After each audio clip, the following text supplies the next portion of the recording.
And we are live.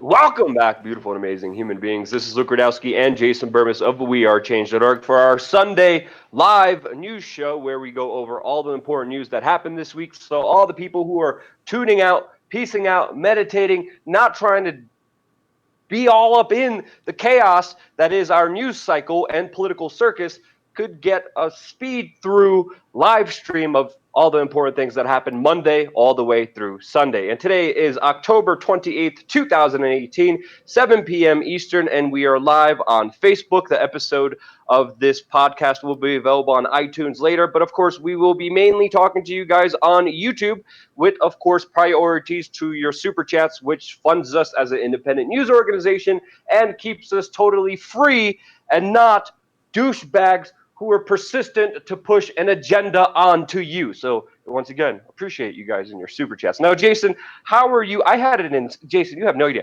the insane week that I had this week. So many moments of like, holy cow, how am I? What the hell's going on here? I'm gonna get into that later. But how was your week, Jason, and how are you? I'm good. I'm good. Pretty average week for Jason Burmis. Nothing too crazy. I've got those damn kids next to me. Saturday night was Halloween weekend, and I had a lot of Jenny beer cans in my lawn this morning. So that's about it. I'm gonna get my. Jenny beer cans. I never heard that term used before. You've never heard of a Jenny beer can? You really Never don't heard of drink a beer. beer I can. swear. Like especially in upstate New York, it's like maybe it's like a step above Keystone Light. It's big in the trailer parks, Luke. That's all I can Oh, tell you, my okay. friend. Okay. Not usually the type of stuff I usually dabble in, the trailer parks. But thanks for the 4-on-1 on the trailer park talk there, Jason. But yeah, my week has been just utterly just insane. I've been spending time with Joby Weeks and Stephanie Weeks. Joby's a good friend of mine. He's helped start We Are Change Colorado. He was a major proponent in legalizing marijuana in Colorado. He confronted Henry Kissinger, and I spent time with him and his wife as they were about to have their baby, right next to, of course, Dr. Ron Paul. Spent some time with Dr. Ron Paul. He actually invited us. We had a private dinner at his house. Spent a lot of time talking to him about the horrible things that are happening to independent media, which of course he is getting hit with heavily as well. And he also had me on the Liberty Report, his main broadcast that he does for his YouTube channel. And I remember even before going on there, talking to him at the dinner table the night before and being like, yeah, it used to happen that anyone who interviewed me, their channels would be demonetized, their videos would be demonetized. So far from what I knew, it didn't happen. But as soon as Ron Paul had me on, as soon as the video finished, they're like, holy cow, we got demonetized. This video is up for review, and the videos were never up for a review before. They haven't faced demonetization and their videos to be up for review for months. They can't remember the last time that they got hit by the demonetization, which also not only prevents videos from earning money, but also hurts the reach of that video. So if you guys go on Ron Paul's channel, definitely share the video link that I was on there because it's already getting throttled with the algorithms that YouTube has. Because when a video is demonetized, it doesn't show up in the recommended, it doesn't show up in the searches, it doesn't show up in the suggested, it doesn't show up after playing another video, and the view reach is significantly decreased whenever videos are demonetized. And when they put my name in there, I was like, holy cow, what did I just do to Ron Paul's channel? And I felt bad automatically, like, I feel horrible. So spent some time with Ron, which was really great. They're asking me to come back to another dinner that they're having Friday. I don't know if I'm going to make it. There's another big cryptocurrency conference happening in Las Vegas that I want to. But right now, I am in Bogota, Colombia. Very fascinating, interesting place that, of course, a lot of expats are moving to. The elevation is really high here. And I remember talking to some expats here and talking to people who lived here before, and they're like, dude, you're staying at a really sketchy area. And so far, nothing bad has happened. I don't really see it as a big sketchy area. Bogota is one of the largest cities in all of the Americas. The only bigger cities than Bogota in the Americas is Mexico City and New York City. So you could compare it that way. But it's a huge city, wonderful people, food's great. They have dogs and crystals everywhere. which is right up my alley. I've been having a lot of fun here, just learning local culture and also checking out some of their medical tourism that they're doing. Checking out some of the dental work, since a lot of the dentists, especially in New York City, have just screwed me over. Jason, I can't tell you the dental problems. It would be a whole live cast that I would have to do here with just the dental problems I'm having and how screwed up the medical industry is in the United States. They botched. I just found this out recently because my mouth is feeling weird. I went to a doctor in Texas, as you know, as we're with Ron Paul and Joby Weeks and Stephanie Weeks and all of them, and I'm like, something feels weird, and they're like, yeah, they botched your root canals, two of them, and now you have another tooth infection. They did it wrong and they never sealed it right. So I'm like, screw it. I'm just going to go to Colombia because they're obviously wanting to charge me an arm and a leg to get fixed here. So I'm looking at medical tourism, looking at dental offices here. So far, everything's going really great, and I'm just trying to get myself the healthiest, the best version of myself, and not have any kind of physical problems that I have to deal with. So yeah, that's a mouthful. But yeah, currently here in Bogota, had a little. It was a little bit overwhelming hearing the news about the MAGA bomber and what happened in Pittsburgh recently, and I just had to shut off yesterday. I don't know about you, Jason, but hearing about the stories and seeing the political discourse in America is definitely discerning, to say the least, and just so convoluted that sometimes you just need a break from it. I had a break from it yesterday, and I felt really, really good. But how are you dealing with everything? Well, I just don't think that crazy has ever been a left or right issue. So obviously, as the MAGA bomber, quote unquote, unfolded, there was a lot there, right? There's a whole lot there. We had the Soros thing happen earlier in the week. We had the packages, go out big time. We saw the CNN, and then they labeled him the MAGA bomber before we saw that van that was like almost. And I said it when we went live with an hour of the report. Look, cartoon level. And now they're rolling out video and this and that. And then before you even can really absorb that information and understand that event, you have this mass shooting in Pittsburgh. And it just so happens that one of my fraternity brothers, he's an older guy, he's an alumni, but we've kept up over 20 years. I've known him. His mother goes there.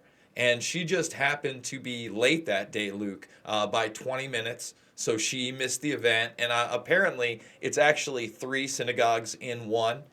So it's three separate, I'm not sure what that means, sects, churches, or services, or whatever. And she just found out today, whether or not, she lost some loved ones. So it shows you how these events can really strike you on a personal level. This isn't just something we talk about on a day to day basis. These are real events that really happen and affect real people. And I think that we have to take that into note and just realize, again, crazy to me, Luke, has never been about the right or left, but it does seem the media wants to spin it that way in many cases. Yes, and there's a bigger plot here, and there's a bigger issue here that we're going to get into. And of course, I want to hear all about all the stuff that you just brought up. Before we get into all the news, we got two super chats that we should just address really quickly here. One by Nicholas Peter, who says, "Happy Sunday, guys! Enjoyed you taking calls, Jason." Yes, we're also going to be trying to take calls on this broadcast. We're going to do it after we go through all the news. We of course are going to talk about the main subject of censorship in Pittsburgh and the MAGA bomber before anything else. So yeah, also stay tuned. So we're going to be taking calls, which should be definitely interesting to say the least. Jason, kind of looking forward to that, but also kind of like, uh-oh. Well, At the we're gonna same have some time. bugs to work out. I did get it working finally after doing some this and that, and I should have been able to just hook a phone into the board, but that didn't work. And hopefully, we're not gonna have people calling in while we're taking calls, and everything's gonna run, smooth as a buttered biscuit, Luke, but we'll see. And I don't fear conversations with people that disagree with me. So I'm actually looking forward to it. One of my favorite things when doing the Info Warrior program or back in the day subbing in for Alex Jones was taking phone calls.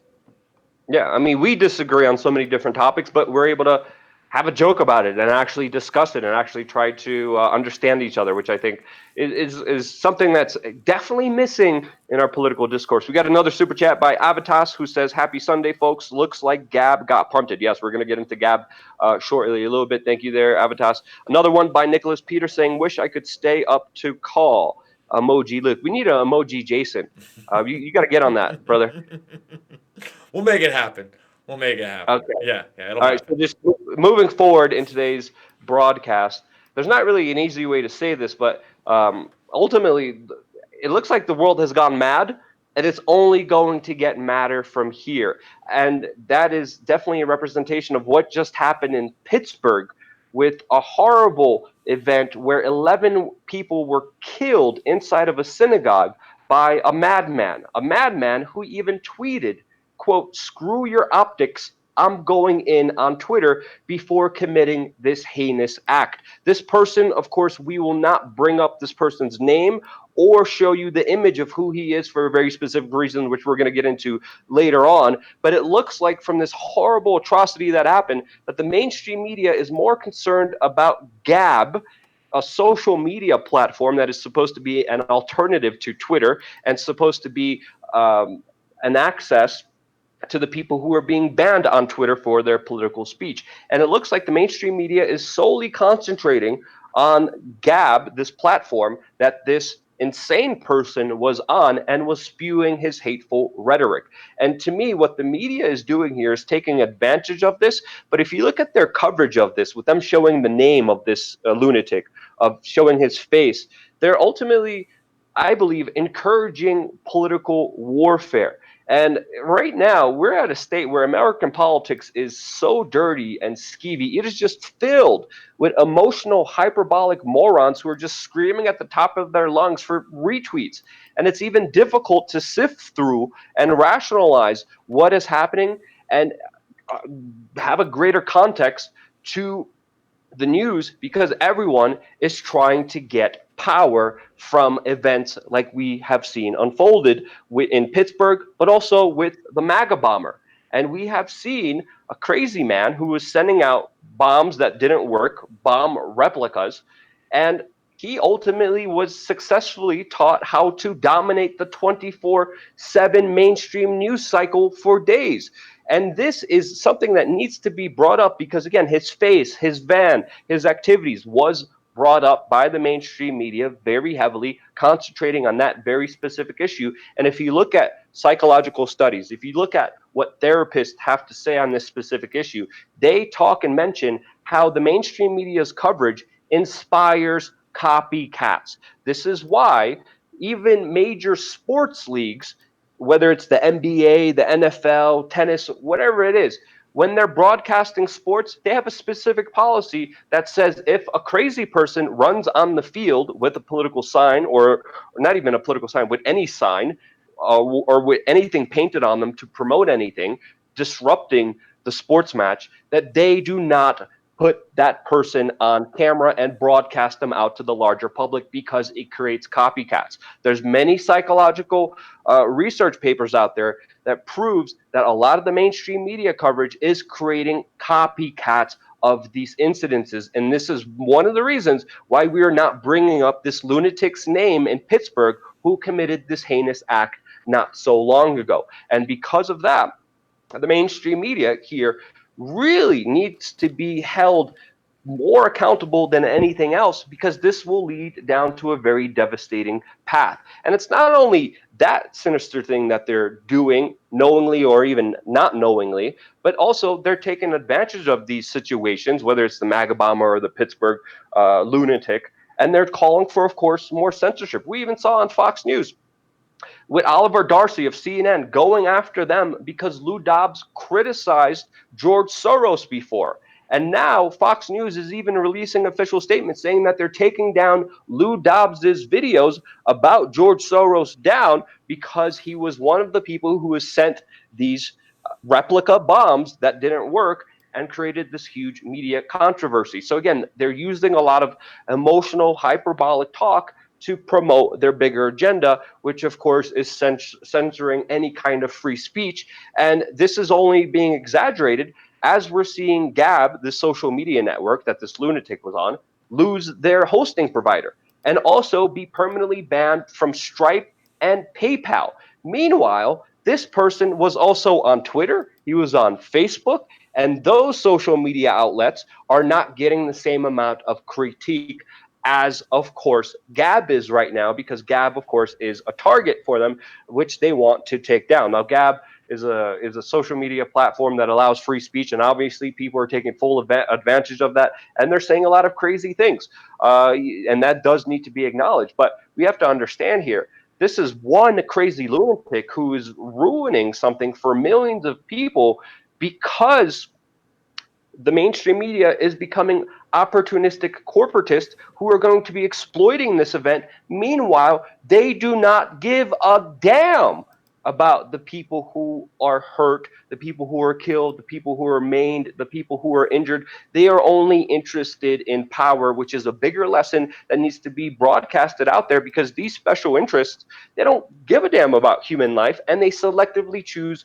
what they are outraged about. This lunatic, again, tweeted right before he committed this heinous act. And Twitter, instead of going after crazy lunatics, which are documented well on social media, they're too busy tracking people who are posting NPC memes, which they've been working diligently on trying to censor, uh, instead of the actual threats and incitements of violence that we have seen portrayed by other people. So this shows you the priorities that the big social tech monopolies have, who of course work in collusion with the mainstream media in many different ways, and also with their special interests, and also with the government. We also saw this week Ford Fisher, who was broadcasting the Walk Away March, have his broadcast censored because it matched some of the music that was in the background. But Facebook even said that they banned his video in over, how many countries was it here that I'm looking at here? Let me get the exact numbers here. 248 countries. Facebook said that they banned his video from 248 countries. Meanwhile, there's only 195 countries in the world.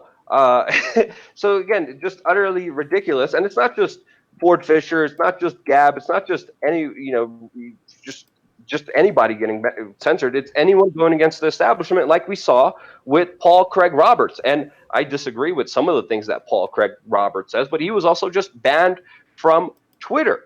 And this shows you how they're trying to take advantage of the situation, because these big tech monopolies, these big mass media companies, they don't care about the truth. They care about power, and they're galvanizing these situations to justify their moves for more power and less people questioning them. And that's why they are selecting what they're outraged about. And really, the distinctions that have to be made here are not between Republicans and Democrats, liberals and conservatives. It's really either if you're a person who favors war and violence to gain power or value for someone else, or you are a human being who values culture, humanity, and human rights. It's really that simple. That should be the context that people should uh, understand where people are coming from, because a lot of this stuff is just fake outrage. Because if people really cared about human life, if they cared about individuals in this planet that were affected, they would care about the people that are being killed and murdered in Yemen right now, with some experts saying that the death toll in Yemen is actually 5 times higher than what is currently being reported. And of course, criticism of Saudi Arabia was prevalent couple days ago, but it's completely gone from the mainstream media dialectics that are and conversations that are happening right now. We even had this week Rand Paul come out publicly and says, "Why do we have worldwide terrorism?" And he said, "quote, the Saudis fund it." He even said during a big event that he had with Trump Jr., quote, "Anyone remember who attacked us on 9/11?"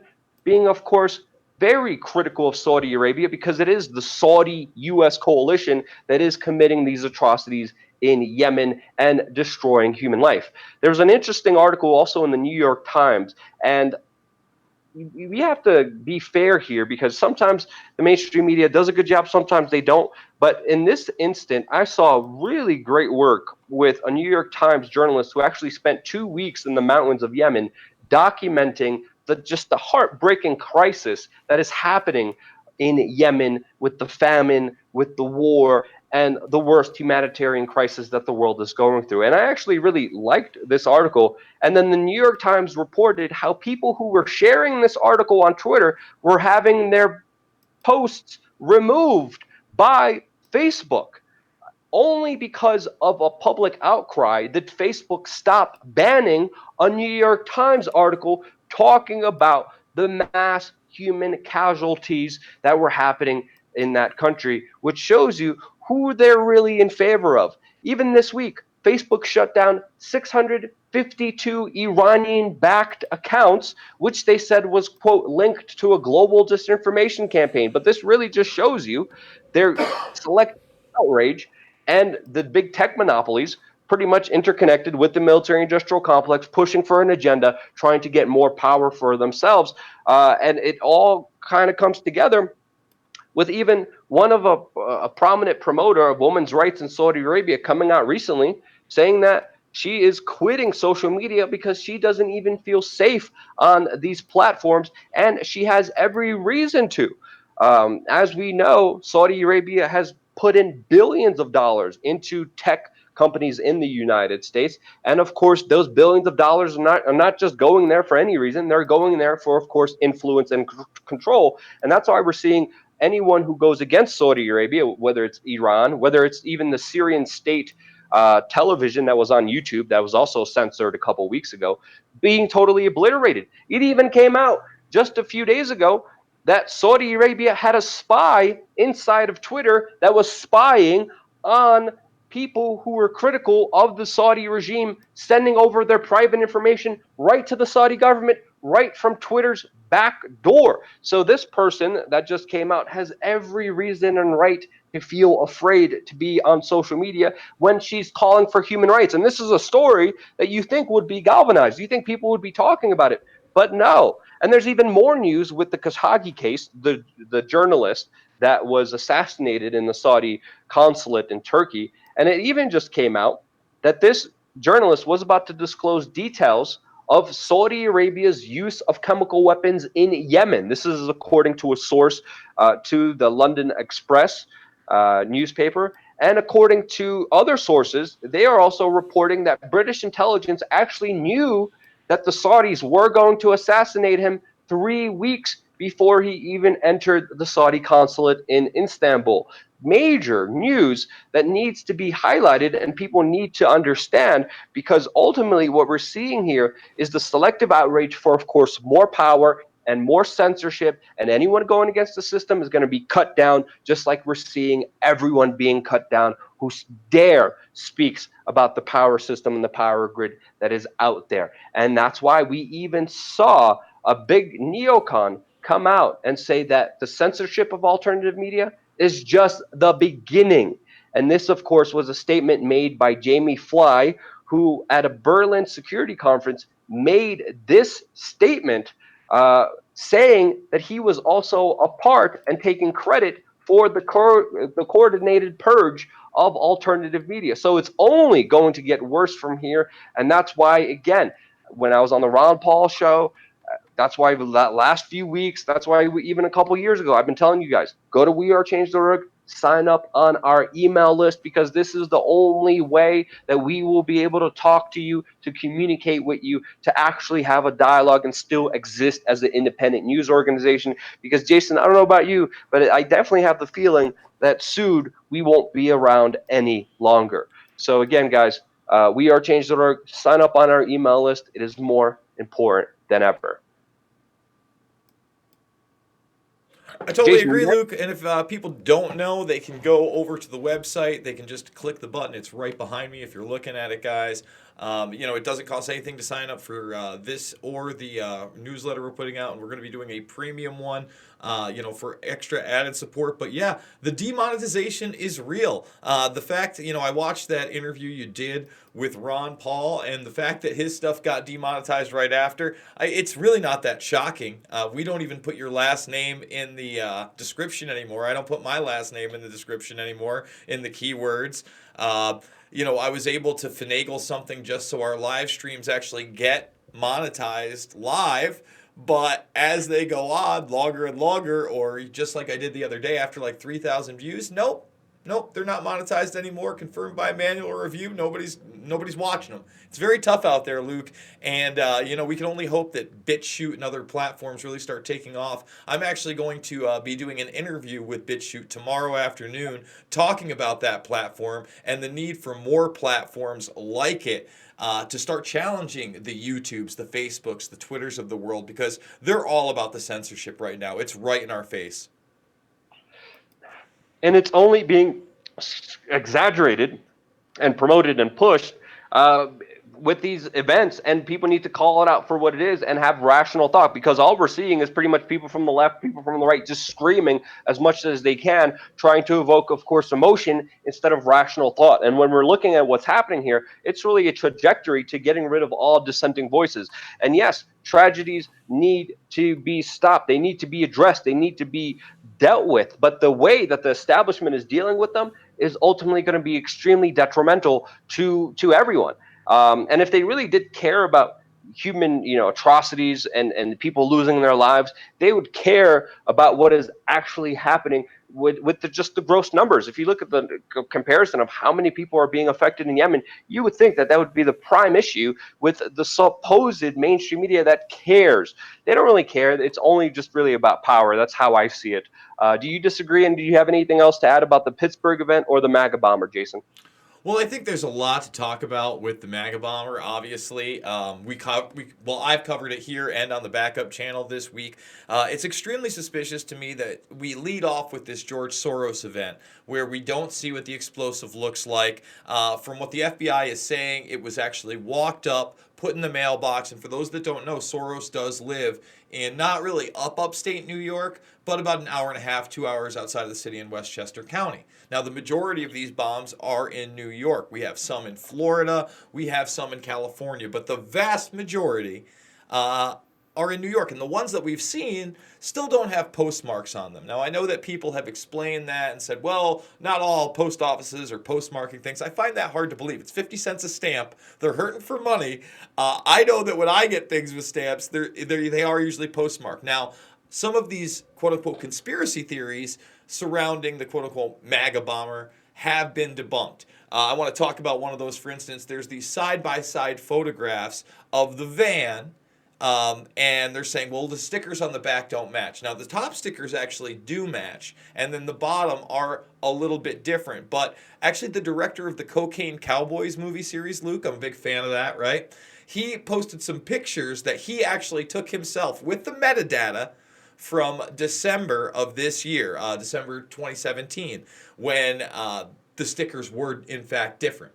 So that did get debunked. And it also seems to show that whatever he used to put those stickers on, a lot of people are saying, well, it's Florida. They would have been faded. They looked brand new. Who knows? He could have turned them out, changed them out. There are enough witnesses now, Luke, that this guy was big into Trump all of a sudden.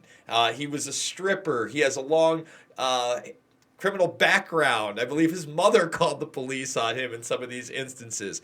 There are a couple other things out there that are still making me question the entire incident, whether or not this is full on him. Perhaps he was goaded into it by an FBI asset. That's a big possibility that no one's really talking about. For instance, not really a patsy, but for instance, Luke, do you remember when the Newburgh bombers, they said there was this big Muslim plot to bomb all these different places, and it was out of a pizza place in Newburgh, and it came out, there's a huge HBO documentary on it, that no, it was an FBI asset that was lying to these guys, saying they were going to make a bunch of money. These guys had no intention of pulling off the terrorist attacks. What they were going to do was rob the FBI asset of all the money that he was giving them and then supposedly going to have for this operation. So that may still come out. I don't know. But for people to act like they know exactly what's happened, Luke, I think is the wrong thing to do. Yeah. I mean, it's important to be skeptical, because there's been a number of incidences where the FBI literally found a mentally ill person, gave them fake bombs, and told them what to do and pushed them to do this. There's even lawsuits with parents suing the FBI because they took their mentally ill child who had no friends, befriending them, and then they peer pressured him into committing a fake act with the fake bombs that they gave him. So those incidences do happen. It's important not to jump to conclusions and also understand at the same time that there are crazy people out there. And the crazy people are only going to copycat a lot of this behavior because of the mainstream media coverage of them. That's another big aspect here that I think is more important to cover because you could see a direct link with the escalating insane actions by human beings with it being incentivized with the fame that the mainstream media gives them. And this is an issue that is extremely important to me. And that's why, me and you talked before about similar incidences. It's important not to show the face, not to show the name, and not to glorify these guys and get into every aspect of his life, because there are crazy people who are only going to become crazier and more committed towards doing more crazy things because of just the simple mainstream media coverage. We even saw during a previous mass shooting, I forgot exactly which one, but the lunatic, again, I'm not going to mention his name, pointing the camera at him, releasing a video, being like, "Yeah, I'm going to be all over the news. I can't wait for everyone to watch me. I'm going to be known by everyone." We have to understand there's a lot of crazy people out there, Jason, and it's best not to incentivize them. And I think that's a bigger issue that needs to be put into the bigger discourse here to prevent these accidents from happening. And of course, it's not in the interest of the people who benefit from these events to stop them. It's in the interest to have more of them to justify the bigger power grab that they want. Well, That's I my would take. say, I, Unless you want to say something about this issue. yeah, I want to keep going actually because there are a few more things we really do have to talk about. For instance, nobody died in this, right? I think that Rachel Blevins makes a great point that this is showing people how to dominate the news cycle. But as people are watching this, the van is behind me. And if you look over to the left hand side, it is the CNN sucks. It's Van Jones. It's Michael Moore in the crosshairs. And Michael Moore, this gave him a platform. He actually, Luke, released today footage of this guy at a Trump rally from an outtake of his recent movie, Fahrenheit 11/9. And they are rolling with this story. Again, they predicted MAGA Bomber, it became MAGA Bomber, and then even beyond that, Luke, there were literal headlines. In fact, I posted them over at Facebook today where it said, MAGA Bomber, white supremacist. This man is clearly, either Native American, South American, possibly of Latino descent. But to call the guy a white supremacist shows how disingenuous our media truly is. Why can't we have adult conversations about all of the possibility based on all of the available evidence and not try to sensationalize this one way or another to draw in an audience? And I see that not only obviously in the mainstream media, Luke, but I see that in a lot of the alternative media as well. Yeah, the hyperbolic bipartisanship that, of course, they're pushing and just trying to push a bigger political agenda. They don't care about the people affected by this. They don't care about anyone hurt. They don't care about any of the bigger values and morals here. They care about power. And let's just call it for what it is. And it's not just people on the left wing, it's also people on the right wing. And that's why it was so difficult this week to even just uh, comprehend everything, because it was just getting overwhelming to see the huge amounts of disinformation that people were just slinging at each other, trying to, of course, politicize this. But to me, the issue again is the coverage and trying to prevent these things from happening. If they really cared about preventing them, they would not only change the way that they broadcast this, but a lot of the hyperbolic people would tone down their rhetoric and not just look for political brownie points behind every incident that happens. And I say this no matter if it's a left wing or a right wing attack, and it needs to be understood that political violence is not okay no matter what, and it needs to be called out. And people with mental issues don't need to be incentivized. That's my take on it. I have nothing else to say about this issue unless you do, Well, and I if you actually, don't, Luke, I got one more thing I would like to talk about because we talked about the MAGA bomber, but let's talk about this shooting for a moment. This guy was anti-Trump. Okay, now this is not a pro MAGA right wing altogether guy, and although this has been in the media, you have not seen this dominate like when the mass shooter is one of these right wing Trump supporters, et cetera, et cetera, et cetera. And I think that we have to acknowledge that too. And again, I'm not coming at the perspective that I think that Trump is the Messiah and that he can do no wrong and that I think that every part of his policy is there. But you can see the literal bias. Can you imagine if this person was like, say, wearing a anti-Hillary Clinton or a Bill Clinton rape shirt, walking in with a MAGA hat with that same AR-15, they'd be all over this. And when these attacks happen and they involve an AR-15, the media coverage is usually triple to quadruple what we're seeing. So I've just made that observation. I think it's something that we need to look into, and I expect that this story will kind of fade into the background and not be the headlines, while the MAGA bomber story will continue for well into the midterms, right through the midterms. I really think so. Yeah, it's interesting that all of these things are happening right before the election. But let's just move on with the super chats and then get into Monday's story and then move on all the way to Sunday. We got one more super chat by Nicholas Peter who says, "Wow, Jason is taking a call." Yes, we're going to be taking a call right after this broadcast. Thank you so much, Nicholas. We got another one by Razor Queen who says, "Police scanner calls shooter, quote, the actor yesterday." Did you see any of that? I didn't see any of that, Jason, myself. I didn't see that either, but you got to understand when things like this happen, and even in global politics, often people are referred to as bad actors, or it's not always, it doesn't mean it's a drill. I'm not saying that there aren't these kind of possibilities.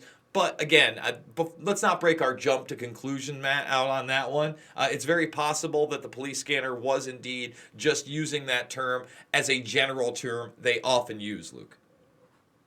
Yeah, I'm not aware of any of that situation or even that being the general thing, but that's something that, of course, we'll look into right after this broadcast. We got another $5 super chat by Bill Steinbeck who says, "Hey, Luke, I'm smoking pot too. I'm not smoking pot. I'm vaping CBD, just for the record here." And he says, "Ha ha ha, my friends on the right are now conspiracy theorists. The Dems bombed the Dems and good the Jays, they believed 9/11."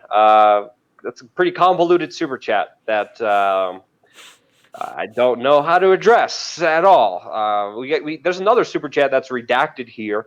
Also, if you guys don't know, if you guys post anything racist or stupid in the super chats, YouTube has announced that they are taking that money and donating it to a nonprofit organization of their choosing. So just be aware if you are spamming our super chats with something racist or something stupid, that usually we ignore it.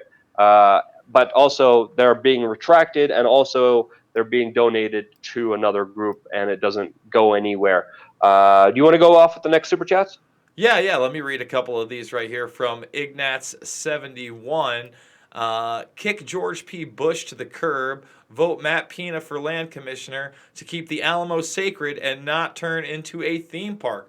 So I've been to the Alamo once. It was actually when Glenn Beck was there, way back in the day when he was kind of transitioning from Fox News superstar into the Blaze. And it was a really interesting place. I don't know much about this election, but thanks for the super chat, Ignatz71. Obviously, a local election to look at, guys. In the city, Lance, this is a big one, and I want to thank him for this one. This is huge, Luke. I support you guys as a monthly Patreon donor, but this needs to be a shared effort. Everyone watching donate a minimum of $1 a month, about half as much as one small coffee at Starbucks. Thank you so much, man. That would help a ton, and I just appreciate you helping us out. Charlie Spears, another great super chat. What are your thoughts on Brazil and Colombia threatening war with Venezuela? Well, I would just say this. Brazil and Colombia have a vast history of working with the military-industrial complex, and Venezuela has a long history of opposing the military-industrial complex, at least the one backed by Western powers. So it's not that shocking to me. Again, think about it. Colombian cocaine. Where's it being shipped through? It's being shipped through the border with what? U.S. intelligence as revealed in the Iran-Contra affair. So does that shock you, Luke? I mean, again, Brazil also in big business with America, not only soccer, but, UFC, MMA is global now. It's down there all the time.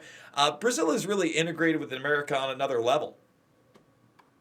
Well, it's interesting to see all the talks with the latest elections that are happening inside of Brazil, which of course we're going to be covering shortly as well. But first of all, before getting into anything, thank you so much in the city, Lance. Again, you have no idea how important super chats and the Patreons and your support is, because we're getting screwed here. Not only with the algorithms, not only with our numbers, not only with our viewerships, not only with our collaborations, but all aspects. I mean, I seriously feel we're not going to be around anymore, which is why I'm telling everyone, go to the email list if you want us to survive and prosper and actually still have an audience. The only way you could really do this now is if you actually have direct contact with the people that you want to talk to.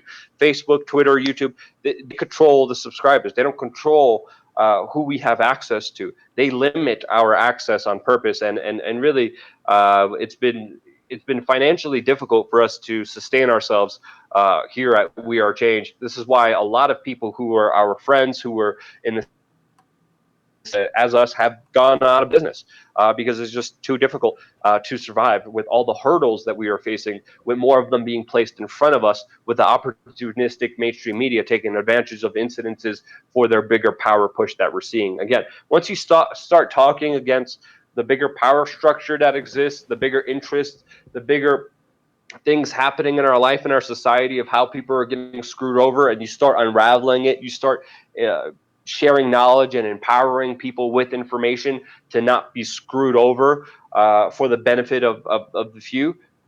That's something that they don't want out there, and that's why we're getting kicked hard, heavily in the Weibos for exposing and doing. And this is something that I pledged my life to, and this is something that I will never stop doing. But it's becoming more and more difficult to do. And then to go to Charlie's question, Charlie Spears, I don't think that there's going to be a war with Brazil and Colombia against Venezuela. The situation in Venezuela is extremely detrimental. If you haven't seen it, check out the video that me and Jeff Berwick, the Dollar Vigilante, did when we went down there. It's absolutely insane, but it shows you how much humanity is willing to survive and sustain under the worst conditions of government. There's actually a lot of Venezuelans that I'm meeting here in Colombia right now. Very smart, intelligent people. A lot of people in Bogota, a lot of the city people are very anti-communist.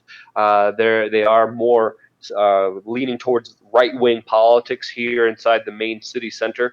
But I've been seeing a lot of harsh rhetoric against the Venezuelan government.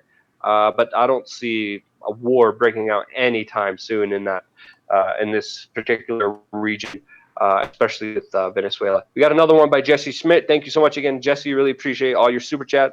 And he's saying, would the Clinton Foundation be YouTube's choosing of nonprofit? This is, of course, YouTube announcing that they are taking racist super chats or super chats that they don't agree with and donating it to nonprofits. And YouTube has not announced the nonprofits that they're donating the super chats to that they disagree with. But it wouldn't surprise me if one of them would be the Clinton Foundation, since, of course, Eric Schmidt, who's head of Alphabet now, who used to be head of Google, is very interlinked and has been very interlinked with Hillary Clinton and, of course, her presidential campaign that was a few years ago. And they are, of course, on the same side. And, of course, there's a lot of room for finagling and manipulating with that cozy relationship that we're seeing between Google, Alphabet, and of course, crazy politicians like Hillary Clinton. All right, Jason, do you want to get into the news that happened Monday? Well, before we do that, you did send me one other thing. You might have forgot about it, but you sent me the poo tweet, and I did not have that, but I do want to talk about Well, let's poo. talk about that all the way at the end. Let's make that the last subject that we talk about. The very, very last one? All right. But that one's close to my heart as a lifelong, diehard, hardcore Simpsons fan. Yeah, they However, banned Apu. we'll get into It's, it because I'm fired up. Anyway, for the first story of the week, big victory that we didn't really hear about. I told you that Monsanto was going to fight tooth and nail Luke to not pay all that money. I thought for sure the judge was going to side with them, especially before this came out with some of the news from the week, and that it would just get thrown out of court or there would be a retrial or something else would go on. The judge actually said, you know what? We're going to stick with the verdict, but instead of, I believe it was 400 plus million between the two settlements, it's at $78 million. This is still a huge win. and a huge liability for Monsanto on that same day bear that $60 billion later merged with Monsanto just this year that went through. Their stock went down 10% because they realized this liability. And I want to point out that it was also in the news that Roundup, the ingredient in Roundup was found in so many cereals this week. The lawsuits are a coming. Yeah, Oh, that it's wasn't a happening. good acquisition. Yeah, that definitely wasn't a good acquisition by Bayer, which knowingly before spread AIDS to make profit. Bayer is another just horrible, evil corporation out there, and of course the two interlinked with Monsanto. But it's interesting to see that the court is actually upholding this. Well, yeah, it's great. It's absolutely fantastic that this is being upheld.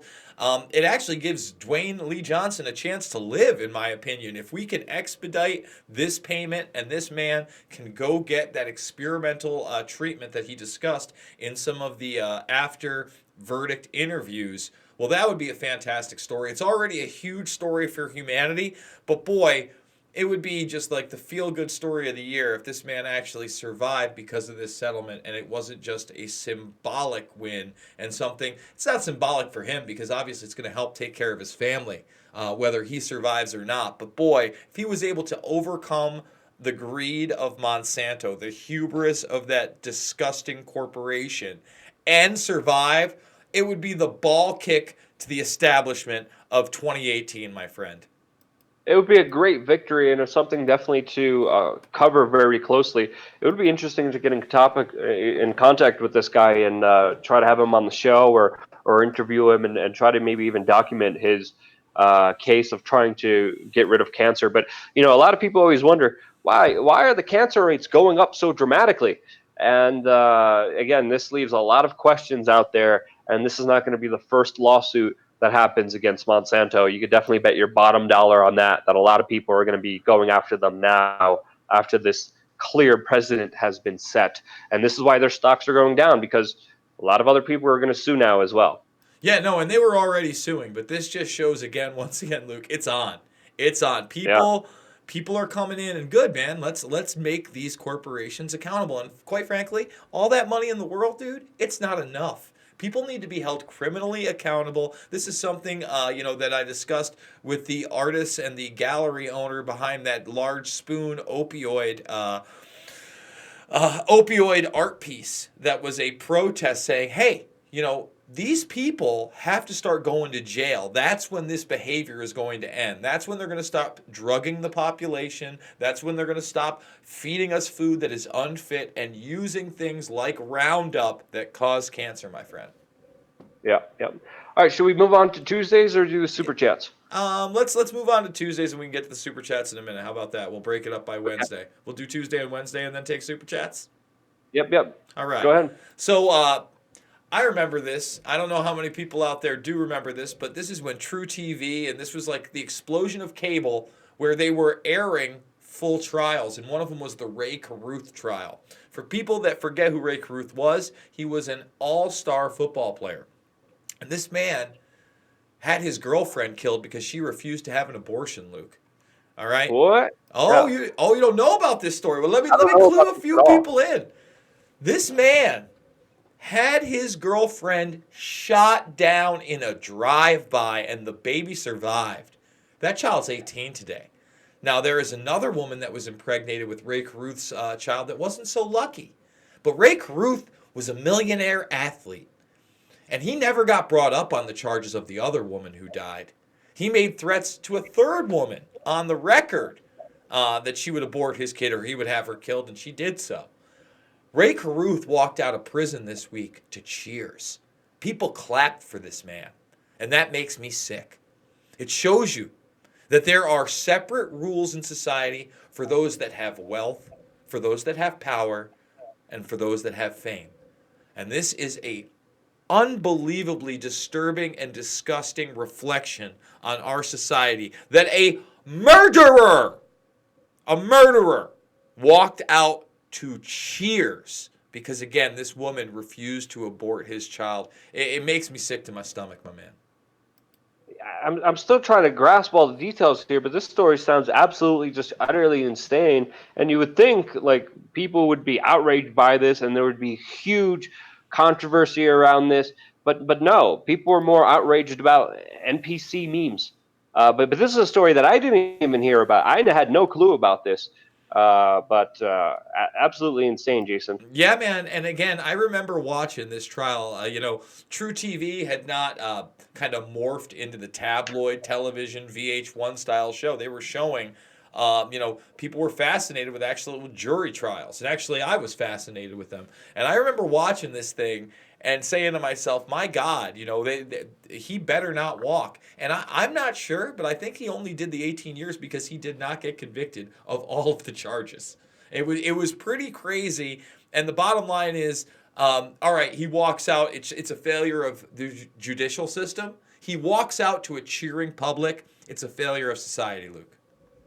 Yeah, it's absolutely crazy, absolutely maddening. Should we get into Wednesday? Yep. So this one right here, this was a story I wanted to go over because it just shows the hypocrisy of the Me Too movement just not being able to indict Bill Clinton. Juanita Broderick, one of the women that accused him of rape back way back in the, I mean these were the allegations while he was running for president. And there's a picture of her right behind me with Bill Clinton. She did the Slate podcast, pretty mainline journalism. Everybody's got their podcast now. Breitbart's got theirs. Slate's got theirs. I wouldn't call Slate a right leaning publication.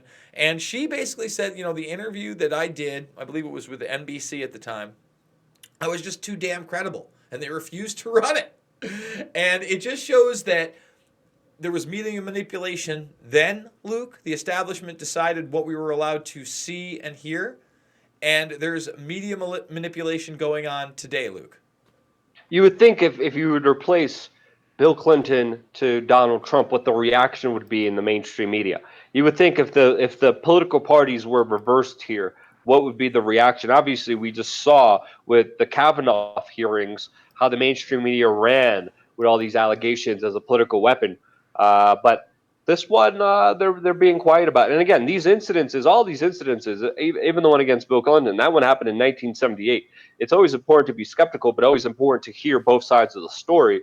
So I'm definitely interested in this story getting out there more, since it definitely seems like the political weaponization of this is used unfairly in many different ways. Absolutely. And let's you want to hit some of the super chats and then we'll get to the next story, my man? Yeah. Jesse Smith is saying, for the record, I have no relation to Eric Schmidt. Thank you, Jesse. I appreciate you not having any relation to Eric Schmidt, the current head of Alphabet, who of course is with Google, who of course we confronted, who of course is buddy with Hillary Clinton, and also a member of the Bilderberg Group, and up to no good, to say the least. We got another super chat by Scott F for $2. Thank you so much, Scott F. Really appreciate that. We got another one by Ignatz71. Donate, folks. Have you guys heard about the Adam Kokesh campaign doxing incident?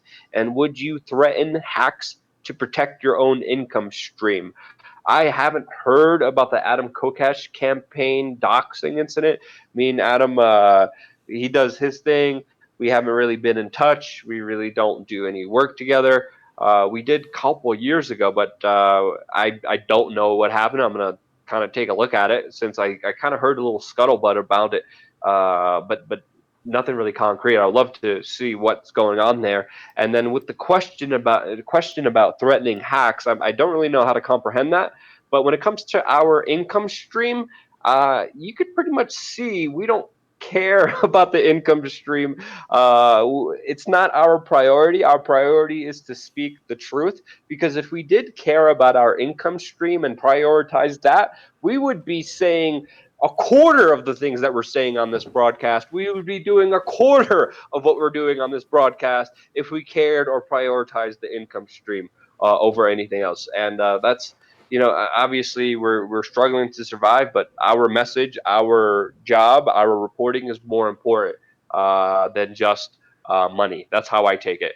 You want to reply to that, or get some more super chats, Yeah, Jason? let's just keep moving on because obviously, I'm not gonna hack anything. I'm not even that I mean, I'm kind of computer prevalent, but I'm not Johnny Hacker Sauce. I can promise you that. He's asking, no, I think he's asking if we would threaten hacks I don't know to what that protect means. our. Like, again, I can't threaten hacks because I'm not part of some international crime syndicate that's dorking out and able to just hack anything. So, appreciate the super chat by all means. You 123 881 $5. Thank you. No, thank you. Steinbeck, thank you again, my friend. And Sandra Karen says thank you for staying in the race. Want info on where to move outside the United States? We want to leave ASAP, saving our money to go, just don't know where. Well, Luke, that's one of the things you're going to be covering in this new newsletter because you have been a world traveler, and there are certain places in the world that you think are better to live and survive as an American.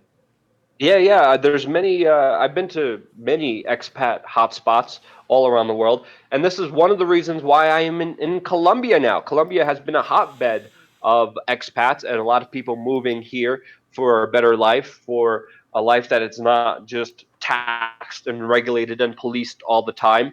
So I'm going to be doing a video with expats here. I have one scheduled for tomorrow, and I'm going to be releasing the content for, of course, our sponsors and the premium newsletter. And I think another thing I'm going to do is do a live AMA specifically with our sponsors with only the specific topic of expatting, because this is something that I'm also looking into. Currently, I have family and friends and a very small place in New York City, and I do not want to be living in New York City for the rest of my life. And this is why we're changing everything up, changing everything that we're doing. We're not going to prioritize YouTube. We're going to prioritize a lot of the behind the scenes content only for sponsors. And a big aspect of that is me traveling to different places, seeing how life is, and then giving you the full rundown and full information download of like, okay, if you want to move to Colombia now, this is what you need to know. This is how it is here. These are the good things, and these are the bad things. So thank you, Sandra. Expect more content related to this, especially on our channel. We're just waiting for Josh Sigerson to write his bio. Josh of World Alternative Media, that I'm calling out Josh to because Josh Sigerson is also going to be a part of this, and he's going to be helping us with the crypto trading aspect of the content. He's been a little bit busy. He's moving down to Las Vegas, and we've been trying to push things forward. So I love Josh, but he's been a little bit difficult to work with recently. Yeah, that's what's happening behind the scenes. But I'm getting right on it. There's a lot of work that I gotta get to, and this is the top priority that we have. All right, let's move on to the next one right now. Megan Kelly, she got the boot, Luke. She got the bootski and hutch. She basically, and honestly, I can't hate her for this one. She took to, I think it was the NBC show. She wasn't on MSNBC at the time. I mean, she's made so much money and said, look, a costume is a costume, even if a kid is in blackface. And in this, man, I'm not trying to be racist. I understand the racial overtones. I understand, the idea of minstrel and blackface. And even if you look at Mickey Mouse, he's in the minstrel gloves of the time. Nobody brings that up, okay? To me, a costume is a costume. In other words, if you're Hispanic or if you're black or if you're Asian, you want to dress up like Superman or the Flash or anybody, go for it. You do your thing, baby.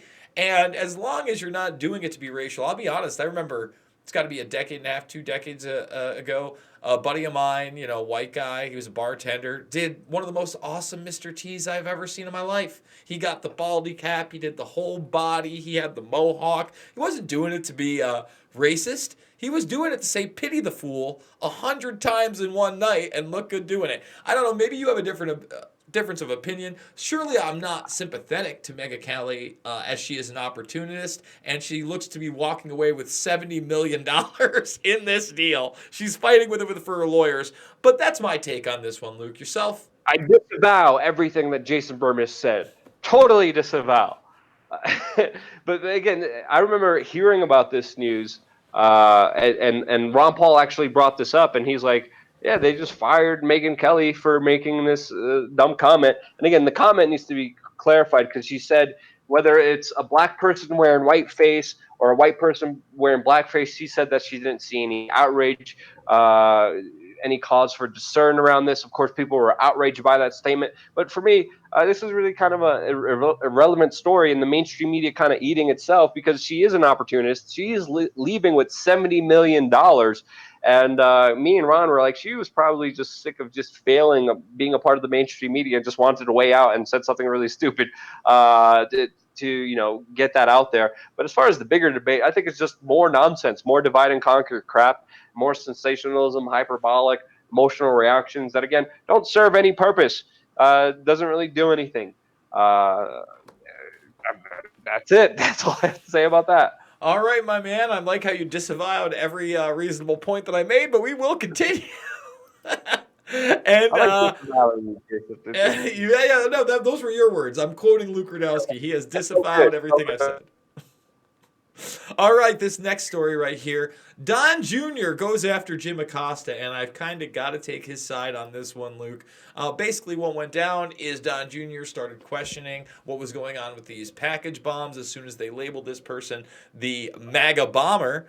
And Jim Costa went in, started attacking me, said, "Hey, man, you've called me and my family racists and Nazis. And by the way, your media barely covered it when my wife opened a package addressed to me and it exploded with white powder in her face." And I have to say, once again, there does seem to be a crazy double standard when that actually happened to his wife and you barely heard about it, Luke. And again, none of these explosives have gone off. I'm not saying it's not an event that needed to be covered, but can you imagine if Chelsea Clinton opened up a package that exploded with white powder in her face?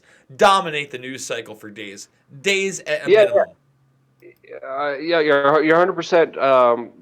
Again, just looking at this whole topic, it's just the bigger point that needs to be made here. Political violence is not okay. It's not just like, there's nothing justifying it. I remember even this week hearing Ron Paul's wife talk about how she was calling Rand when she heard that there was a shooting at the baseball field where Rand Paul was, where a left wing person shot up uh, right wing politicians because he was a lunatic and he disagreed with them. So there's political violence on both sides. Obviously, none of it is okay, but obviously people are going to be taking advantage of it, trying to use it as a power play, which is no surprise here. And this kind of squabbling back and forth just really is not going anywhere. Uh, and again, just more manipulation, more control, more lust for power instead of actually trying to deal with this issue. And if they actually did try to deal with this issue, they would do what we talked about earlier and not glorify these lunatics. Absolutely agree with you, Luke. And on to the next story. I had just put down the synagogue massacre. Obviously, we covered this at length in the beginning, but it really does show you that, at any moment, life can be taken, that crazy does exist. And I don't know how we solve that mental illness, by the way. I think that when you live in a society, again, that's cheering on athletes that have gotten out because they've been convicted of murder, okay, murder of other people, you live in a sick world. You live in a very, very upside down kind of society. So, I just want to reiterate again. I'm sure there are tons of people that are talking crisis actors and that nobody died. I don't think that's the case at all in this instance, or really any other, that nobody died. Like those people that believe that, it's another mental health issue. And I don't know. Do you think our country, Luke, is ever going to get over these many mental health issues that we seem to have?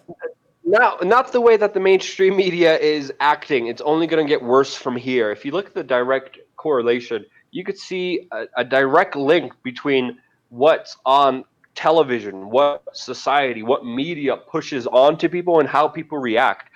There's been so many different correlations with behavior, and it's only going to get worse from here. To be honest, that's why again, another thing I'm going to be jumping into is a lot of the self-help stuff, a lot of the meditations, a lot of the grounding work, a lot of the dealing with your own issues and traumas to make sure that you don't commit traumas onto other people. This is a huge psychological issue that is extremely complex, and it's not going to be solved by putting lithium in the water like we're seeing push for. It's going to be solved with extremely hard work. I could tell you, even recently doing some introspective therapy work, this is very difficult. This is not easy. It's not a piece of cake. It's not a take a pill and be fixed automatically, or think you're going to be spiritually awakened and all this other dumb hippy dippy talk if you just meditate once a time, one freaking time. It's a lot of work. Our minds are so complex, especially our conscious and our subconscious, that this issue is only going to be perpetrated. It's only going to be made more disastrous because of the mainstream media. That's why we do what we do here. That's why I'm still doing this at the odds that we're facing. Right now, it's not lucrative to be in alternative media, but I think it's more critically important to open people's eyes up to what's happening here and to talk about solutions and to push them forward towards information that actually benefits human beings. You don't see a lot of people doing that. You don't see a lot of people saying, well, both sides are wrong about this and this. Well, this time they're right, this time they're right. No one really wants to get to the bottom of problems. They want to make more problems so they could profit off of it, so they could benefit off of it, so they could have more power off of it. And this is something, again, one last time, it's only going to get worse from here. I can't recommend people themselves and trying to get better. It's something that I've been in the process of doing for a while, and it's not an easy thing. It's a very, very complex, it's a very, very difficult thing, and I definitely don't see it being dealt with the current environment that the people of the United States are dealing with. All right, moving on to the last story of the week, and then hopefully we'll be talking The Simpsons. The FBI is reviewing the Tesla Model 3 production numbers as part of a criminal probe. He's been inflating numbers. And Tesla already with the Department of Justice, his Twitter move, settling for 20 million, having to step down, still, heavily involved. I think it was he didn't was it CEO or chairman? I think chairman he had to step down as, but he's still the CEO of Tesla. Listen, God knows, yes, he is the CEO.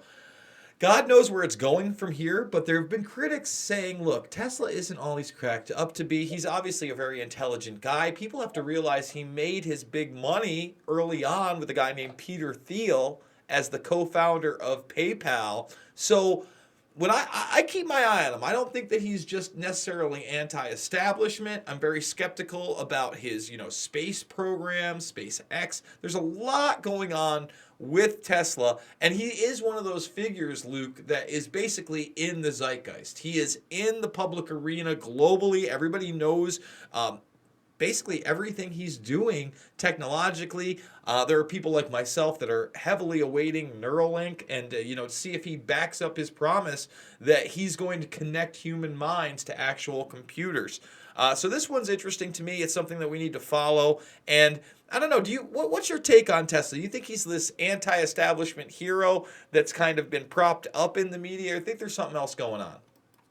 It's interesting because he did take a lot of money from a lot of shady people, but a lot of the decisions are also being made outside of his control. Like we saw when he was on the Joe Rogan podcast, all the messages he was getting of people saying, don't do this, don't do that, don't do that. And it was really, really telling to see him being very conflicted. Overall, I do think Elon Musk is trying to do something good, but I do believe that there's other underhanded things happening here that he can't publicly talk about.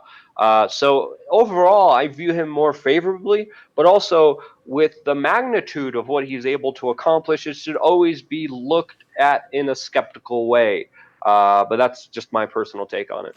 All right, so then this is it, and this kind of harkens back to the PC culture that got Megyn Kelly gone. Apu's out.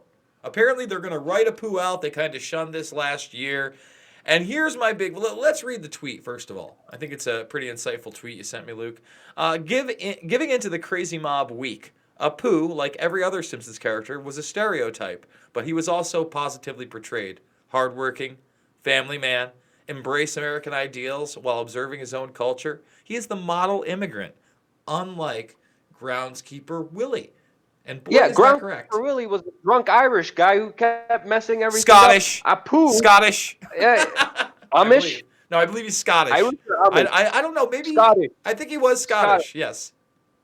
Oh yeah, Still, Scottish guy who just messes everything up. But no, but why don't people have an issue with that? That's a stereotype and all that. I mean, if you look at Apu, like, do you not want him to have an accent? It's credible for him to have an accent because most immigrants do have an accent. It's a fair representation, and he was a good figure on The Simpsons. He was a role model. He was a good person. He wasn't a bad person, and I enjoyed him. I enjoyed watching The Simpsons. I enjoyed the storylines that were about Apu, and this is just crazy that the PC police and this outrage culture has even gotten rid of something that was a symbol of something that was good. yeah. Well, all right. Let's start it up because again, I've been watching this thing since I was in fifth grade. When I was 10 years old, I watched the original Tracy Ullman skits into the Christmas special. We're working on almost 30 years of The Simpsons. Okay, and he was portrayed much like, I don't know, the corner store Indian guy that I knew that actually worked and owned the deli that was local that served me delicious sandwiches. The guy that was friends with my dad and a good person. Is that bad?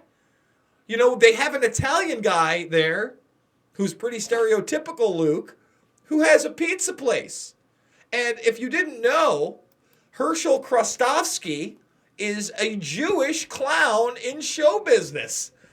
I mean, I go on and on and on and on, but Yeah, stereotypes, and the police officer loves donuts and he and has a has pig shaped and has a nose. slightly autistic child. It is the best running show, in my opinion, on television. I love The Simpsons. It is still very, very intelligent today, and it really pains me. For instance, even Monty Burns, you can look it up. Monty Burns is physically modeled after Lord de Rothschild. I mean, that's a Yeah, physical fact. And why do they do that? The old curmudgeon billionaire. The entire cast of The Simpsons is based on stereotypes. Every single I go on and on and on. And do you know when the Simpsons zoomed in on like Burns' face, and then like a little Burns pimple came out and said Freemasons run the world? That's a yeah. whole other like topic of discussion that we could get into. Well, I mean, we can go on and on. I mean, it's been such a from the stone cutters to things like that to referencing the spruce moose and Howard Hughes. The show is culturally stunning. It is very intelligent, and to me, this weakens the argument for everybody. It really upsets me they did this, and I'm going to miss a poo. I don't know who's next. Who's next that gets kicked out? You know who's never going to be next? They're never going to say, "Hey, we're going to get rid of the stereotypical white idiot father, aka Homer Simpson." No, we're going to Yeah, base yeah, every yeah, yeah. yeah, yeah. That's been another thing. If you watch television, if you watch the mainline shows that they have on all the networks, every father figure is an absolute idiot to be made fun of, to be used and abused, and to always mess up a situation. Psychologically, just look at the effects that that would have on human beings and human society, which also explains a lot of the kind of fatherless homes and the breaking of the family unit that have been happening. This is an important aspect that not many people want to get into because, again, it is kind of very skeptical, but there is something to the fact that every father figure is an absolute idiot that always messes something up and is ridiculed. And that's something also that may be a grander conspiracy or may not, but something that is worth critically looking at. Because when I sometimes I turn on the boob tube and I look at the television and I'm like, okay, that's psychological propaganda there, that's propaganda there. And we have to understand the CIA and the Pentagon are heavily involved in Hollywood. They are a part of writing a lot of the scripts that we are seeing portrayed to us. I think there's a couple hundred mainline movies and mainline TV shows that the CIA and the Pentagon have a direct link to and help write the scripts for. So that can't be undermined as well. What do you think about the father figure being uh, as represented by American kind of mainstream culture, Jason? Do you think that's a bigger conspiracy, or do you Yeah, I think think that's that. just Listen again. When you look at humor? entertainment industry, they've done a great job of devolving the dad, always questioning him. Listen, I'm all for women's empowerment, but at the same time, at the expense of men is kind of ridiculous. You know, not every father is an idiot. You know, most fathers that are able to maintain a marriage and a family, they're pretty strong people. It's not easy. And I'm not saying that their wife isn't strong either. I think it does take a strong couple, especially in this day and age, to raise a family, to stay together, to not succumb to all these things where, you had a show, and I love The Simpsons on all levels. I want to say that first. That started You said out. that 5 times. Yeah, I'm gonna keep saying it. You have no idea. I absolutely love it. That started out focusing on the kids, thinking to themselves, we've got a nighttime cartoon. It's a little edgy, but we still want to bring in kids as our audience. It's still kind of adult, but Bart and Lisa were the main features. And then as the years went on, they're like, well, Homer's the most interesting character. Let's dumb him down. And from him, more characters were spawned, which were basically parodies of him. If you look at the Family Guy, Peter Griffin is a parody of Homer Simpson. He's an even dumber, terrible father. He's not even a good dad like Homer. On South Park. Holy cow, that guy's been up to some crazy things. Randy Marsh, I've been for Halloween twice, and I'll probably be him for Halloween on Wednesday. He's the greatest American idiot father. See, that's the thing. I fall into it because I love it. He just opened up a Colorado farm this they didn't have it this Wednesday, but the week before. Brilliant. Randy Marsh. We got another super chat by Jonathan Lumen, and he says, "Dad from Malcolm in the Middle, social engineering?" ? Well, again, Bryan Cranston, who is an incredible actor. Most people are familiar with him now from Breaking Bad. But he played, another idiot father. He was a sweet and loving idiot father. But for the most part, the woman, his wife, was the dominant one of the family. I can't disagree with that. Luke, with all this talk, do you want to start taking some phone calls?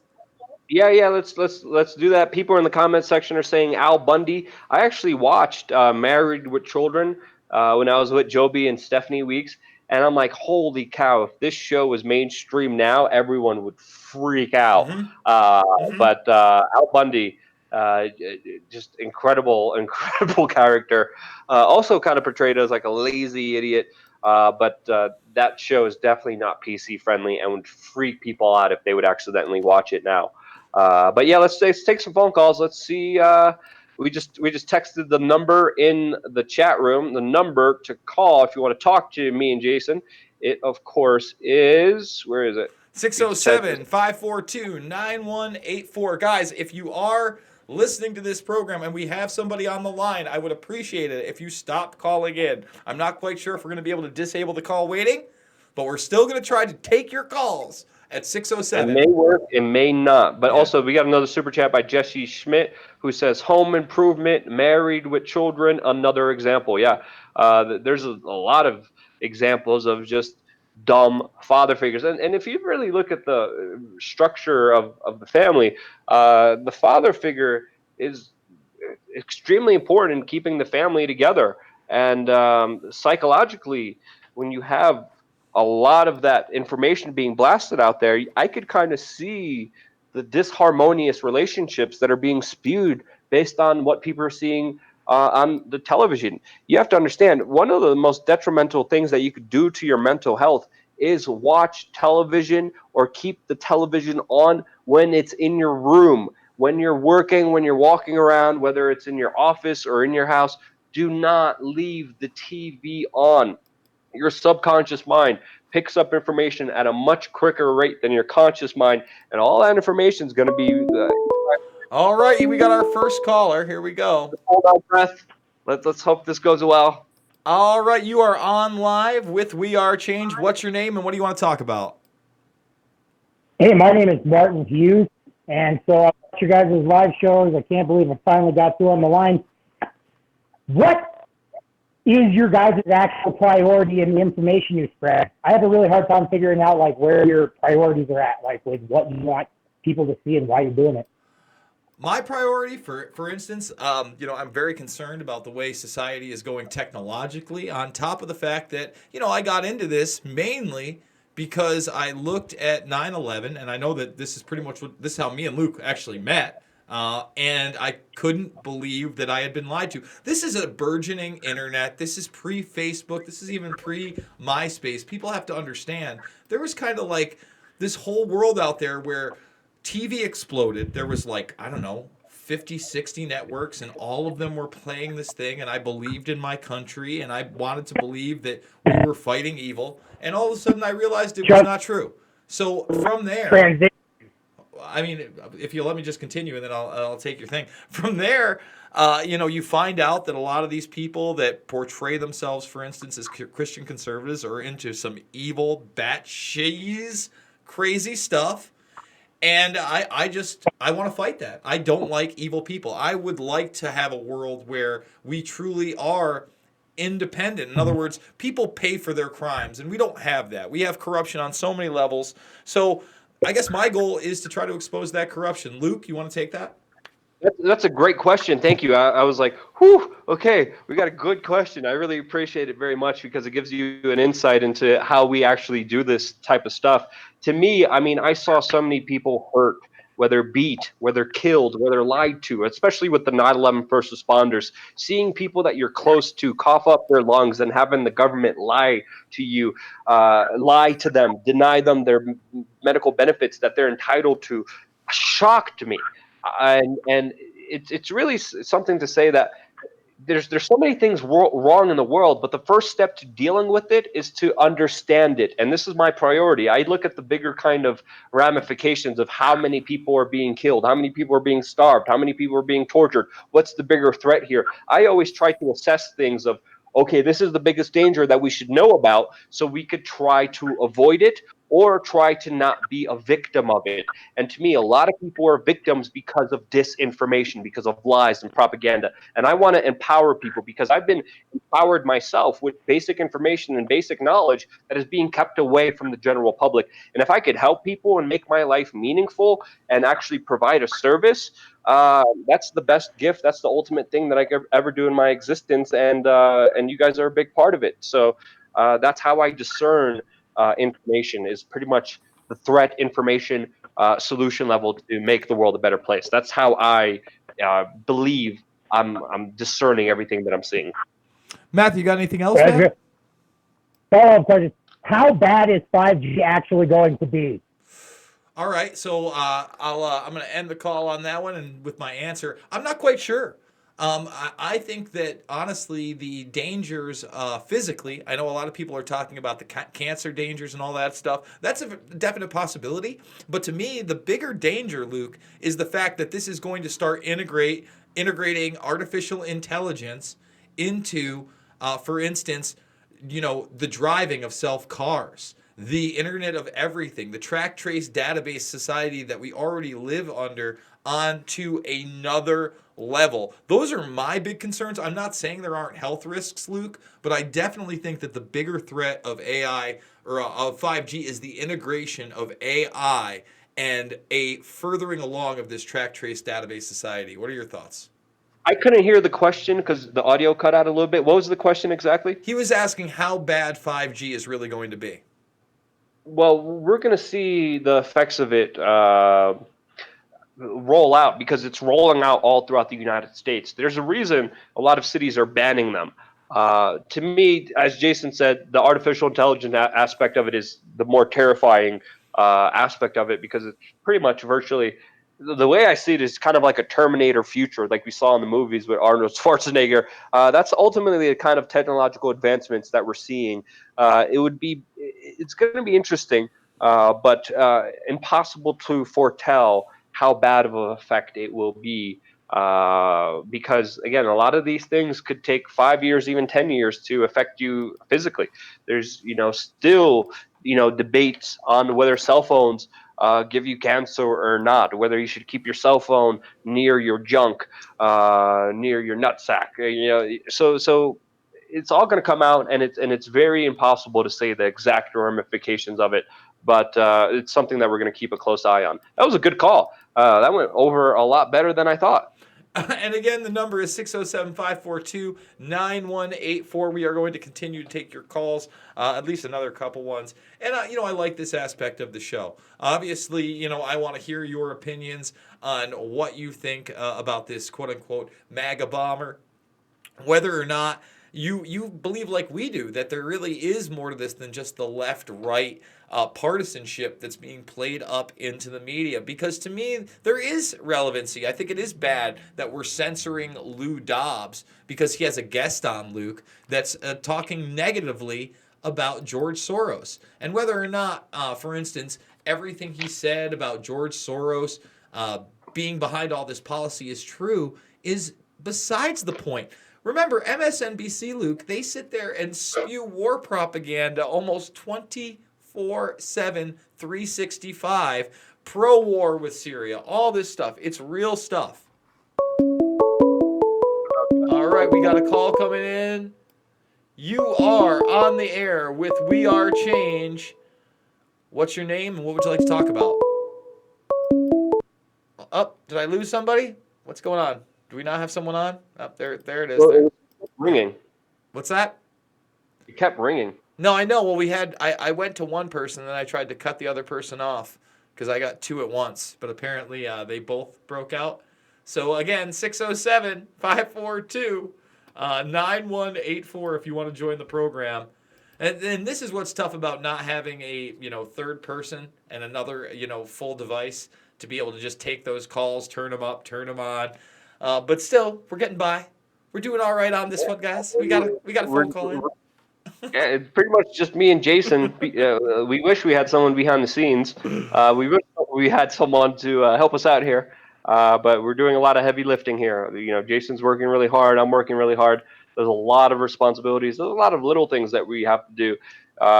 It's a lot of work that we do, and majority of it, a lot of people don't see because it's behind the scenes. But we could definitely use some help, to say the least. Right, Jason? I mean, it's always a little more helpful when you have people. The thing is, I get these things. I'm getting voicemails on this. I don't want to give away everything I have here, but I'm getting stuff on my little phone over here. We're trying, guys. And by the way, I do want to thank everybody. I was going through, and there was actually a pretty large list of subscribers out there that have signed up for the $4.99 a month to get the emoji to help us out. And guys, that really does help us out. We need a Jason emoji. I've been asking for one for a while, Jason. All right, we'll get the Jason emoji this week. I promise you. I can't wait to put it up there. I'm excited about that one. I guess while we're waiting, let's read some of the comments in the side. If we're gonna get, who knows if we even get another phone call. We messed that one up. So again, it is 607-542-9184. Let's see. What do we have in the comments? In living color, Luke, you need a tan. Yeah. I do need a tan. Somebody was muted. I apologize. Somebody would like to jail Soros. I mean, good luck. I mean, I don't know that any of these old men are ever going to prison, Luke. But Jason, QAnon has all these indictments. Oh, yeah. And Hillary Clinton and George Soros and all of them are going to jail. It's in the 14th. Here we go. You are on the air with Luke and Jason. What's your name? What would you like to talk about? Hi there, my name is Kathy, and I think that the aim of both of the last two PSYOPs, the Caesar Sayoc and also the Jewish bombing or shooter, are both about looking into people's profiles, people's Facebook, looking at warning signs. It's almost like we're bringing in the thought police, and the censorship is more to push for, like we did in the Broward County shooting in Parkland, to look more at what are the warning signs that we can look for. And I even heard Baker Act mentioned again in the Caesar Sayoc one. So they're definitely pushing for, let's look into almost thought police. Let's see if maybe you're going to be a threat to society in the future. And I think that's what both of these things are pushing for, the need for censorship. So that's my comment, and I'll hang up and listen to you guys. Thanks for everything that you cover. Oh, well, thank you for the thoughtful call. Thank you so much for that. And if you look at any tragedy, there's always a bunch of politicians trying to benefit off of it. And when it comes to the thought police is already here, and they are the big tech monopolies. This is why Facebook, Twitter, Google work and cooperate with the NSA and with the US federal government on many different levels, monitoring and looking at everything that happens online. They are interested in a bulk data collection program, which Edward Snowden and many other whistleblowers blew the whistle on. William Binney even blew the whistle on about how he wanted a targeted spying program inside of the NSA. He was a part of their agency, and he said, look, there are some crazy people that we should look at and concentrate on. And the big NSA officials came back and said, no, we are more interested in collecting all of the information and not targeted surveillance. We want everyone's information, because once you have everyone's information, you're able to see what people actually think. And with the AI and technological advancements, they could actually predict the future in some ways with all the information that they're able to gather. So this is thought police 2.0 that we're dealing with, but obviously the direct results of these tragedies and these two crazy people that are dominating the headline from this week will be, of course, more censorship, more thought police, more control in the regular aspect of society of what people can and cannot see. So it's only going to get worse from here. And Jason, I would even say our days are limited more and more as I'm looking around with everything that's happening here. Well, I'd also like to say this. Like, for instance, I don't know that these are operations, but the media does jump on all this type of stuff, the predictive programming with the MAGA bomber, I totally agree with. And then, jumping on the idea of a mass shooting to get rid of somebody who used a social media platform is completely alarming. I don't think that this act was done in order to do so, but I think that it was an opportunist moment, in other words, Luke, where they said, all right, next clampdown, PayPal's already banned InfoWars, Gab.ai is next. And then they'll just keep rolling it out. And that's what Luke talks about with us not being around, because at the blink of an eye, honestly, our station with 500 plus thousand subscribers could go away. Think about it. We only have about 600 people live watching us. That means, one in, what is it, 100,000? Yeah, 1 in 100,000. About 1 in 100,000 are watching this. Do you realize how many of you got notifications? Almost none of you. That's 1 in 100,000. No other YouTube channels work that way. You watch live streams with people with 300,000, they've got 2, 3, 4, 5,000 people watching on the average. It's very tough to combat this stuff. It's not that, and to me, again, this isn't about money. It genuinely enrages me that my voice is being limited because somebody doesn't like the thoughts in my head being shared with other people. No matter the fact that, guess what? They're nonviolent. They're nonpartisan. And in many cases, I think they're truthful, Luke. I mean, I know everybody's truth is a little bit different, but I'm always willing to listen to another opinion, and I'm never maliciously spinning something in order to bring about some type of goal. Yeah, there's a lot of buttholes out there who are using the power of media and information to, of course, their own needs and their own ways. A lot of people are telling us in the chat room right now that they got lucky. They didn't get a notification. They just happened to be on here. And a lot of this has to do with the algorithm, because usually when a channel is demonetized or when videos are put up for review again, they are not recommended. And if your videos seem to do less views than they usually do, your videos are less sent out to the people who actually follow you, and it's a continual trend. So it's done on purpose, and it's a program, artificial intelligence program that YouTube has, that they're using in a way to kind of bleed us out, to kind of kill us by the small cuts. Because first, we were one of the first channels out there that were videos were being completely demonetized, and then before even they started notifying people, all the channels and all the videos used to be just green. And then they just cut it out. They didn't even tell us, hey, we're totally demonetizing this video. Now they're letting people know, but now almost every video we release automatically demonetized, automatically restricted view count, automatically not shown or recommended to anyone. And then if one video does bad, video doing bad also. Let's take this call and kind of wrap things up here. All right, last caller. Here we go. And I've got a couple voicemails, but I'm not going to read those either. You are on the air with WeAreChange. What's your name and what would you like to talk about? Hello? Hey, Hey, how you doing, brother? Hey, dude, I just wanted to say thank y'all for what you do. Y'all do a very good job. Also, it may be good if can. Okay, I'm Danny. Go ahead, Danny. Keep going. We're listening. Okay, and also if you would send out notifications on your email list, You're saying and an email then with let us every video? know That's not a bad when you're going idea. on air. Or when we're going on air. We did send out an email a couple hours beforehand.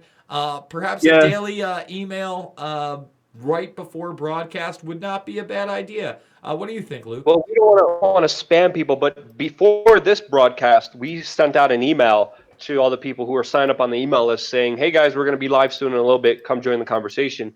And it really hasn't affected our numbers. Like this is a low number of people that are watching this compared to what other people watched it. A lot of people are saying totally no notifications at all. So it's again, we're trying to figure out a way to navigate this kind of new tech monopoly censorship system that they have, and it is becoming more and more difficult. We also don't just want to spam you guys with emails. We try to limit it to one a week, to be honest. Yeah, exactly. We're not trying to spam. We don't want people to actually stop subscribing at the same time. It just really sucks that, again, we're a news channel. We used to show up in the news feed. It would bring viewers to us. I check out these analytics, man. And again, we have a Facebook page with 500 plus thousand followers, closer to 600,000, and closer to 600,000 likes. When I look at the numbers of, first of all, we have to post the videos in the comments, and it still goes nowhere. On a video, for instance, that gets 100,000 plus views, Facebook will be 22% of the outside traffic and be about 700 views. That's And what was less. interesting, Yeah. Jason, I also want to mention this because when talking to Ron Paul, I was like, hey, we looked at Lee Camp's Facebook numbers and his posts used to go viral, and now it all just like stagnated all in one around the same time that our Facebook post stagnated. And then Ron Paul was like, well, let's take a look at mine. And I was like, the same time as Lee Camp, us, and Ron Paul, all of our Facebook reach went down dramatically at the same time. So again, this is a very coordinated attack, just like we covered earlier. They're going after Syrian, Iranian channels, showing you the tentacles of the military-industrial complex. Meanwhile, Saudi Arabia and their troll accounts, they're fine. They're okay. Saudi Arabia was trolling the journalist who was murdered before he was actually killed by the Saudis, in a way that people were worried about his mental health because of the sheer propaganda and the gaming of this social media system that they were using against him. And that's something, of course, that no one wants to talk about, how Saudi Arabia has troll armies that are pushing people on the brink of depression because they criticize Saudi Arabia. That's something that needs to be brought up, and people need to be made aware of as well. Absolutely, my man. I think that's going to do it. I want to thank everybody for calling in. We're going to try to do Well, that more and more I'm often. seeing a lot of questions about what am I vaping? What am I vaping? I don't like to promote any specific company, but CBD is just something that I've been messing around with recently. It's a little CBD vape thing. No, it's not marijuana. No, you don't get high. CBD has been found to have some medical benefits. So yes, that's what I'm vaping. I'm so yes, to answer all your questions in the chat room. But yes, we should end this broadcast. Yes, the vape champion, Luke Radowski. I want to remind everybody to please subscribe to the backup channel Pulse Change. Only put one video out there last week, but trying to do as many as I can over there here as well. Follow us on Twitter at WeAreChange NYC. And I'm going to be doing that BitChute interview tomorrow. I'm not sure if they're airing that live, but I think it's 2 p.m. Eastern Time. And support not only We Are Change, but other alternative platforms like BitChute, because that's the way you're going to be able to hear Luke Radowski and Jason Burmis. Otherwise, I just don't see us on Facebook and YouTube that much longer with the way things are going, my man.